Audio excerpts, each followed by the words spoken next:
এই সকাল থেকে প্রচন্ড ব্যস্ততার মধ্যে গেছে, প্লাস এটা তো প্রত্যেক বছরের আসার একটা জায়গা। অ্যান্ড নবনীরের সব দিদারা খুব আশা করে থাকে আজকের দিনটায় সবাইকে দেখতে পায় একসাথে। অরূপদা আসে এবং অরূপদাকে ফোঁটা দেওয়াটা এটা খুবই একটা স্পেশাল দিনে, তো প্রত্যেক বছর শুরু থেকে আমি আসি। তো সব মিলিয়ে আজকে জমজমাট ব্যাপার, দুপুরে খাওয়া দাওয়া, দাদার আশীর্বাদ সব।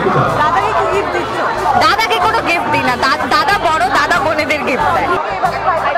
হ্যাঁ, প্রত্যেক বছর এইভাবেই কাটে। হয় যে পুজো বাড়িতে আমাদের নেমন্তন্ন না করলেও আমাদের চলে যেতে হয়, যাই পুজো বাড়িতে কেউ নেমন্তন্ন করতে নিয়ে আলাদা করে। এখানে ব্যাপারটা হচ্ছে সেরকম, এখানে আমরা জানি যে যেখানেই থাকি প্রত্যেক বছর এই সময় আমরা আসবো এখানে এবং অরূপদাকে আমরা ফোঁটা দেবো এবং সকল মানুষজনেরা এখানে যারা থাকেন সকলকে আমরা ফোঁটা দেবো এবং সকলের সাথে সময় কাটাবো। এটা আমাদের routine, I am the only child, so this is like আমার ফিক্সড জায়গা, একটা মানে ফিক্সড।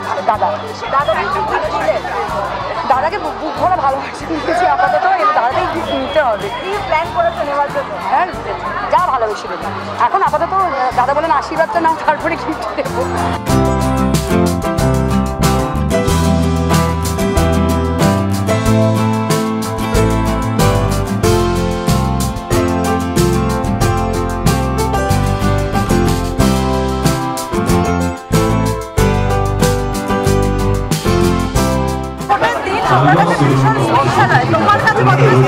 আমার কাছে স্পেশাল, আমার ভাই নেই, তো আমি সিঙ্গেল চাইল্ড। আমার মেকআপের একজন আছে বিষ্ণু, ওকে আমি ভাইফোঁটা দিই, মানে মিঠাইয়ের থেকে ওর সাথে আলাপ।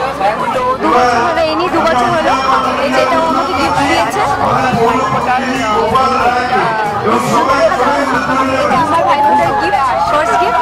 আর তারপরে অরূপ স্যারের এখানে এসেছি, আমার খুব ভালো লাগছে, মানে এটা ফার্স্ট টাইম আমি এপ্রিল আশ্রমে এসে ভাইফোঁটা দিচ্ছি। আর আমি একটা দারুণ মুহূর্তের সাক্ষী হলাম, সেটা হলো এই যে বৃদ্ধাশ্রমে যারা রয়েছেন সবাই ভক্তি করে কি মন দিয়ে ফোঁটা দিচ্ছেন, মানে আমার খুব ভালো লাগছে যে ব্লাড কানেকশন ছাড়াও যে বন্ধন তৈরি হয়, সম্পর্ক তৈরি হতে পারে, এই উদ্যোগটা আমার দেখে খুব ভালো লেগেছে। আর আমি যেটা পার্টিসিপেট করতে পেরেছি এর মধ্যে, আমি যে যুক্ত হতে পেরেছি সেটাও আমার দেখে খুব ভালো লাগছে। আমি অলরেডি মিঠাই লুকে রয়েছি, তার কারণ আমার শুটিং থেকে আমি এলাম, আবার এখানে এই সব কিছু হলে আমি আবার শুটিংয়ে ফিরে যাবো। দাদাকে কি গিফট দেওয়া হলো? দাদাকে আমি মিষ্টি দিচ্ছি। দাদা থেকে কি গিফট পাচ্ছ? এখনো জানি না কি দিচ্ছে, দেখতে হবে।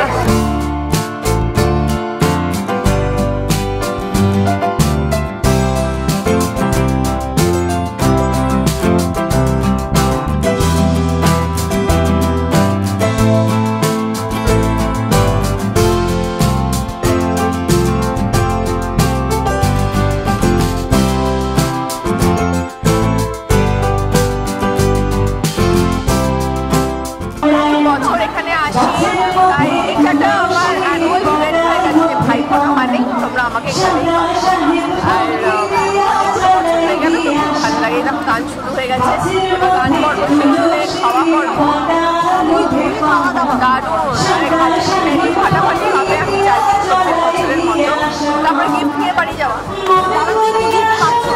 তারা প্রত্যেক বছর আমাদের সবাইকে একটা সুন্দর শাড়ি দেয়, এবারও নিশ্চয়ই তাই হবে। অরূপদার ভাইফোঁটা সবুজ শাড়ি, তো এইটা ছাড়া তো হতেই পারতো না। আর স্পেশালি আমার যেটা মনে হয় ভেরি সিরিয়াস নোট, অরূপদা যে চিন্তা ভাবনা করে ভাইফোঁটা করেছে।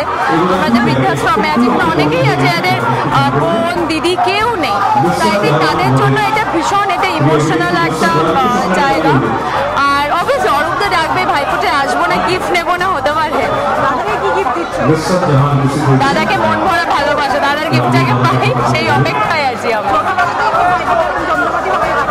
একদম ছোটবেলা, মানে আমার সবাই হচ্ছে ভাই দাদা, সবাই কোনো বোনরা নেই, তো অবভিয়াসলি খুবই বড় করে হয়।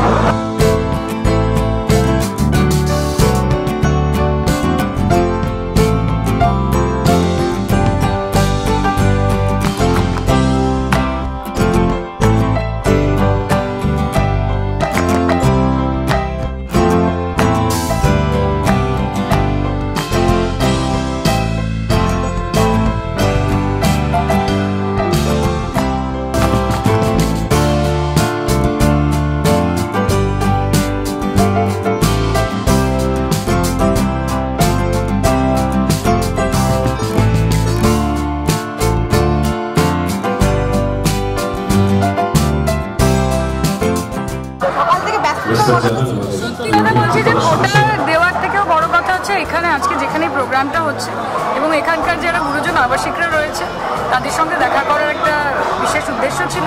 আমি শুনেছি অরূপদা এই প্রোগ্রামটা আগেও করতো, but this is the first time that I have come here.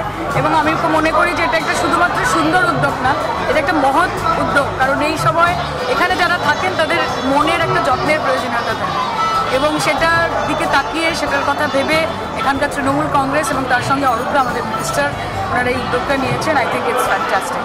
ছোটবেলা থেকে ভাইফোঁটা কিরকম কাটতো? ছোটবেলা থেকে ভাইফোঁটা তো আমার নিজের সিবলিং 8 বছরে মারা যায়, তো সেখান থেকে আমার ব্যক্তিগত ফোঁটাটা বন্ধ। কিন্তু আমার প্রচুর ভাই আছে, মানে আই হ্যাভ অ্যারাউন্ড 10 কাজিন, এবং তাদের জন্য ভাইফোঁটার সাথে সাথে যেটা হয় সেটা হচ্ছে প্রচুর খাওয়া দাওয়া, কাজে সেই দিকে আমরা কনসেন্ট্রেট করি এবং একমাত্র দিদি বলে সব থেকে বেশি খসে আমার। অবভিয়াসলি এই দিনটা আমি কোনোদিনই মিস করি না, প্রত্যেক বছরই এখানে আসা হয় এবং শুধু কোভিডের 2 বছর ধরে হয়নি, সেখানে আসা হয়নি। আমার মনে হয় this is a very big part of our culture এবং আমাদের সংস্কৃতি যেটা হচ্ছে একসাথে চলা, জাতি ভেদাভেদ বিশেষে।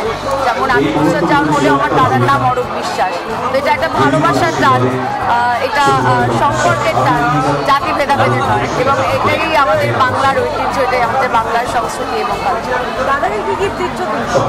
দাদাকে আমার অনেক আয়ু, দীর্ঘ আয়ু হোক, দাদা যেন ভালো থাকুক, সকলকে যেভাবে একসাথে নিয়ে চলছে, সকলে যেভাবে পাশে দাঁড়াচ্ছে সেটা আমি সবসময় এবং আমি ছোট দাদার আমাকে গিফট দেওয়া হচ্ছে, সেই গিফটের লিস্ট দাদাকে নিশ্চয়ই পাঠিয়ে দেবো। Thank you.